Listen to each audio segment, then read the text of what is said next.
The ambulance idles, its engine a low thrum against the suffocating silence of the night. A gust of wind rattles the rear doors, but there's no wind, not really. Just a bone-deep cold seeping in, carrying the scent of damp earth and something else, something metallic. A faint tapping begins from inside the sealed compartment, rhythmic, insistent. Is it just the road settling, or is something else trying to get out? Welcome back to Room Beneath. Before we begin, please like this video, subscribe to this channel, and turn on the notification bell so you don't miss the next stories. Jay, an ambulance driver used to the city's grim underbelly, received the call late one Tuesday night. A murder. When he arrived at the abandoned warehouse on the outskirts, the air was thick with the metallic tang of old blood and something else, something cloying. The police tape was already up, a morbid garland. Inside, a detective pointed to a tarp-covered form. "Unusual one, Miller," he muttered, pulling back the sheet. Jay's seasoned eyes widened. There it was. A man, or what was left of him, utterly devoid of a head. A single, unseen shiver traced its way down Jay's spine. The transfer was unusually quiet.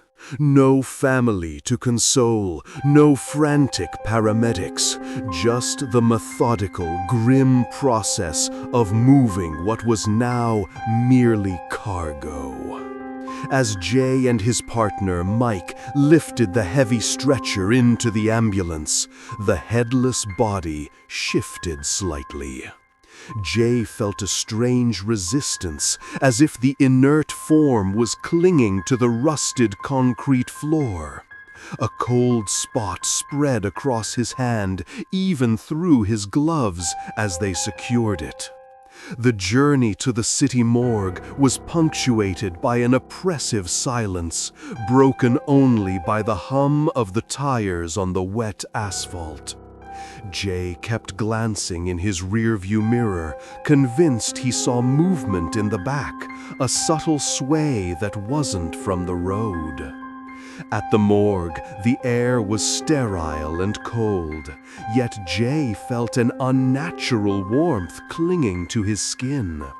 He and Mike wheeled the stretcher down the echoing corridor. The morgue attendant, an older, balding man named Arthur, with thick-rimmed glasses and a perpetually weary expression, in a white lab coat with latex gloves, clipboard, and a small metal pen, raised an eyebrow at the sight. "Headless, huh? Rough night." As they transferred the remains to a stainless steel slab, Jay felt a strange current, like static electricity, pass through his hands. He swore he heard a faint sigh, a rustle of clothes from the now empty stretcher. Arthur just grunted, already logging the case. Jay left the morgue, the sterile cold replaced by an unsettling awareness of being followed, a phantom chill refusing to leave his side. Jay drove home, the unsettling feeling intensifying with every mile. He unlocked his apartment door, the old wood groaning in protest, and stepped into the familiar quiet of his small space. But it wasn't quiet. A faint, almost imperceptible scratching sound seemed to drift from his kitchen. He dismissed it as the building settling, but then he noticed it. The faint, metallic scent from the warehouse now lingering unmistakably in his living room. His old silver watch, which he'd placed on the counter, was now on the floor. A cold dread settled in his stomach. As he bent down to pick it up, his fingers brushed against something else, something small and hard, partially hidden beneath his couch. He pulled it out, his breath catching in his throat. It was a single, tarnished silver button. Jay stared at the tarnished silver button in his palm, the metallic scent from the warehouse now a suffocating presence in his small apartment. His old silver watch, which had been on the floor, was now ticking steadily on his wrist, a morbid counterpoint to the growing unease. He ran a hand over his short brown hair, trying to dismiss the events as fatigue, but the chill on the back of his neck was undeniable. He felt an unseen presence, a silent observer in the room, making the familiar walls feel alien and hostile. The button pulsed faintly with a cold energy against his skin. Sleep offered no escape. Jay tossed and turned in his bed, the headless man's image burning behind his eyelids. He saw distorted shadows, felt icy fingers brush his skin, and heard faint, gurgling whispers that seemed to coil from the corners of his room. He jolted awake, drenched in a cold sweat, his heart hammering against his ribs. The silence that followed was even more terrifying than the sounds, a heavy, expectant void. He glanced at his nightstand. The silver button he'd placed there was now gone, and the window was slightly ajar, letting in a cold, unnatural draft. The next day at the ambulance station, the fluorescent lights seemed to hum with an unsettling energy. Jay, still haunted, tried to discuss his experience with Arthur, the morgue attendant. He found Arthur by the supply closet, pushing a cart of fresh linens. Arthur, with his balding head, thick-rimmed glasses, and weary expression, merely grunted, dismissing Jay's agitated tale of the silver button and phantom chills with a wave of his gloved hand. "You're tired, Miller. Happens when you see too much." But as Arthur turned, a small metallic object clinked to the floor from his white lab coat pocket. It was another tarnished silver button, identical to Jay's. Arthur didn't notice, continuing on his way. Back in his apartment that evening, Jay felt a cold, inexplicable certainty.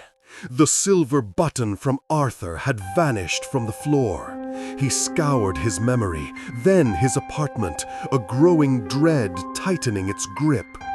He remembered the chill, the scent, the feeling of being watched. Then, from beneath his couch, where he'd found the first button, he saw a faint, spectral glow. Heart pounding, he reached under. His fingers closed not around a button, but a small, desiccated piece of what felt like human skin, adorned with a single, familiar, tarnished silver button. As he pulled it out, the air in the room dropped to an unbearable cold, and a guttural, wet whisper slithered from the empty space above his shoulders. "Mine." The guttural whisper, "mine," hung heavy in the impossibly cold air, a spectral declaration that froze Jay to the spot. He stared at the desiccated skin and the tarnished silver button clutched in his trembling hand. A sickly green glow pulsed faintly from the relic, illuminating the terror etched on his face. His heart hammered, a frantic drum against his ribs, as he tried to reconcile the grotesque reality with the mundane world he inhabited. The air grew denser, pressing in on him, making it hard to breathe. He felt an invisible weight descend, a silent, malevolent presence demanding attention. He wanted to scream, to throw the gruesome object away, but his muscles refused to obey. Dengan suara lantang dan bicara cepat, Jay finally managed to drop the skin and button, scrambling backward until his back hit the wall. He stumbled to his laptop, his fingers clumsy as he typed, searching for anything, any old wives' tale, any forgotten local legend about headless victims or strange silver buttons. He found a local archive detailing a series of unsolved disappearances from decades past, all within a few miles of the warehouse. The common thread? Victims found headless, and the peculiar detail often mentioned in hushed tones: the mark of the silver rivet. A shiver that had nothing to do with the cold air raced down his spine. The spectral glow from the button on his floor seemed to intensify, mocking his desperate search. Despite his terror, Jay had to go to work. Donning his standard paramedic uniform, his movements were stiff, his mind elsewhere. As he drove the ambulance, the old silver watch on his wrist suddenly began to tick erratically, its hands spinning wildly before snapping back to the correct time. A chilling gust of wind swept through the closed cab, carrying the faint, metallic scent of blood. He gripped the steering wheel, his knuckles white. Then, in the rear-view mirror, where the stretcher for patients usually sat, a shadowy, indistinct form began to coalesce, its outline vaguely human, utterly devoid of a head. Its presence filled the ambulance, pressing in on him. Jay slammed on the brakes, the spectral form vanishing instantly. He knew he couldn't outrun it. Driven by a desperate need for answers, he drove directly to the morgue. The sterile air did little to calm his frayed nerves. He found Arthur, the balding morgue attendant with his thick-rimmed glasses and weary expression, in the dimly lit examination room, hunched over the very stainless steel slab where the headless body had been. As Jay approached, a sickening realization dawned. Arthur wasn't examining a new cadaver. He was carefully, almost reverently, polishing something on the slab. Jay's blood ran cold when he saw what it was, a collection of tarnished silver buttons arranged in a grotesque circle, and in the center, a perfectly preserved, petrified human eye staring blankly upward. Jay's blood ran cold, the sight of Arthur hunched over the slab, polishing a collection of tarnished silver buttons and a single petrified human eye, twisting his gut. "Arthur!" Jay's voice cracked, a desperate whisper that echoed in the sterile silence of the examination room. Arthur, a balding man in his mid-50s, with thick-rimmed glasses and a perpetually weary expression, in a standard white lab coat with latex gloves, clipboard, and a small metal pen, slowly looked up, his movements unhurried, almost serene. There was no surprise in his tired eyes, only a profound, unsettling understanding. The air, already frigid, seemed to drop another 10 degrees, making Jay's breath mist in front of him. The petrified eye, resting amidst the buttons, seemed to follow Jay's every move, a silent, ancient witness. Arthur offered no immediate explanation, only a slow, deliberate smile that didn't reach his eyes. "Took you long enough, Miller." He gestured to the slab. "They're drawn to it, you see, the remnants, and it's drawn to them." His voice was a low rasp, thick with years of unspoken horrors. "This isn't just a body, Jay, it's a key. And these," he tapped a tarnished silver button with a gloved finger, "these are the locks." A chilling sensation washed over Jay, as if the very air was a dense, cold fluid pressing against his eardrums.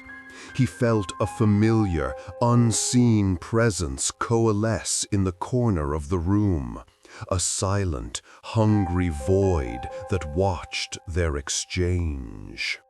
Jay stumbled back, 1,000 questions screaming in his mind. "What are you talking about? What key? What locks?" Arthur sighed, a weary sound that seemed to carry the weight of decades. "It's a fragment, Jay, a piece of a collector searching for what was taken. The buttons, they hold a trace of its essence. They guide it."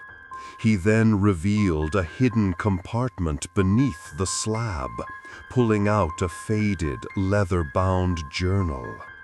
"I've kept them at bay for years, these restless fragments. But this one is stronger." The journal appeared ancient, its pages brittle. Jay felt an overwhelming urge to flee, but a morbid fascination, a terror-fueled curiosity, held him rooted to the spot. As Arthur opened the journal, its ancient pages rustling like dry leaves, Jay saw intricate drawings, headless figures, swirling sigils, and crude maps. One page, stained with what looked like dried blood, depicted a large, ornate silver button at the center of a spiral, surrounded by smaller, tarnished ones. Beneath it, scrawled in faded ink, was a single chilling phrase: "When the collector is complete, the veil shall tear." Suddenly, the morgue lights flickered violently, plunging the room into near darkness. A low, guttural growl vibrated through the floorboards, an animalistic sound that seemed to come from everywhere and nowhere. The petrified eye on the slab glowed with a malevolent, sickly green light, and the headless shadow in the corner surged forward, its form growing denser, more defined, reaching for Jay with invisible, grasping hands. Arthur screamed, pushing the journal into Jay's chest. "Run, Jay! He's here! He wants you to finish the collection!" Day didn't hesitate. Arthur's scream echoed as Jay clutched the faded journal to his chest, pushing past the surging, formless shadow. The morgue became a labyrinth of echoing terror as he fled, the growls of the entity vibrating through the very concrete. He could hear Arthur's choked gasps cut short, a chilling testament to the collector's hunger. Jay burst through the double doors, gasping for breath, the cold night air a shock to his lungs. But the oppressive cold of the morgue seemed to cling to him, a chilling reminder of what he had just escaped. He glanced back, seeing only darkness, but feeling the relentless pursuit. Back in his apartment, Jay slammed the door shut, leaning against it, gasping. The silence was unnerving after the chaos. He didn't turn on the lights, preferring the oppressive gloom, as he fumbled for his penlight and opened the ancient journal Arthur had given him. Its brittle pages, filled with crude drawings of headless figures, swirling sigils and chilling maps, began to reveal their secrets. The faded ink spoke of an ancient ritual, a collection of fragments, the silver buttons and pieces of the deceased needed to fully manifest the collector and tear the veil between worlds. The headless man wasn't just a victim, he was a catalyst, a specific fragment. Jay realized the entity needed him to complete the morbid puzzle. Day didn't hesitate. Arthur's scream echoed as Jay clutched the faded journal to his chest, pushing past the surging, formless shadow. The morgue became a labyrinth of echoing terror as he fled, the growls of the entity vibrating through the very concrete. He could hear Arthur's choked gasps cut short, a chilling testament to the collector's hunger. Jay burst through the double doors, gasping for breath, the cold night air a shock to his lungs. But the oppressive cold of the morgue seemed to cling to him, a chilling reminder of what he had just escaped. He glanced back, seeing only darkness, but feeling the relentless pursuit. Back in his apartment, Jay slammed the door shut, leaning against it, gasping. The silence was unnerving after the chaos. He didn't turn on the lights, preferring the oppressive gloom, as he fumbled for his penlight and opened the ancient journal Arthur had given him. Its brittle pages, filled with crude drawings of headless figures, swirling sigils and chilling maps, began to reveal their secrets. The faded ink spoke of an ancient ritual, a collection of fragments, the silver buttons and pieces of the deceased needed to fully manifest the collector and tear the veil between worlds. The headless man wasn't just a victim, he was a catalyst, a specific fragment. Jay realized the entity needed him to complete the morbid puzzle. The journal's final entry chilled Jay to the bone. The collector seeks its lost self. Only at the point of severance can it be made whole or banished. The warehouse, the place where it all began, where the headless body was found. Jay knew what he had to do. He couldn't run forever. He strapped on his leather medical pouch, checking the contents, a small penlight, his old silver watch ticking loudly on his wrist. He had to bring the remaining buttons, a morbid offering, or a weapon. He knew the entity would be waiting, drawn to the very location of its undoing, hoping to complete its gruesome collection. The abandoned warehouse loomed under the sickly glow of a crescent moon, the air thick with the metallic tang that had haunted Jay since that first call. Inside, the headless shadow coalesced into a towering, grotesque figure, its presence radiating pure malevolence. Jay, holding the final ornate silver button Arthur had mentioned, stood firm. The journal spoke of a choice: complete the collection to appease it, or sever its connection to this realm. With a guttural roar, the entity lunged. Jay didn't complete the collection. Instead, remembering Arthur's desperate warning, he plunged the ornate button into a specific sigil drawn on the warehouse floor from the journal, a symbol of severance. A blinding flash of sickly green light erupted, followed by a deafening shriek as the entity twisted and contorted, its form dissolving into nothingness, leaving behind only the lingering scent of ozone and cold. The veil held. Jay stood alone, exhausted but alive, the haunting finally broken. He was a changed man, forever marked by the terror he had faced.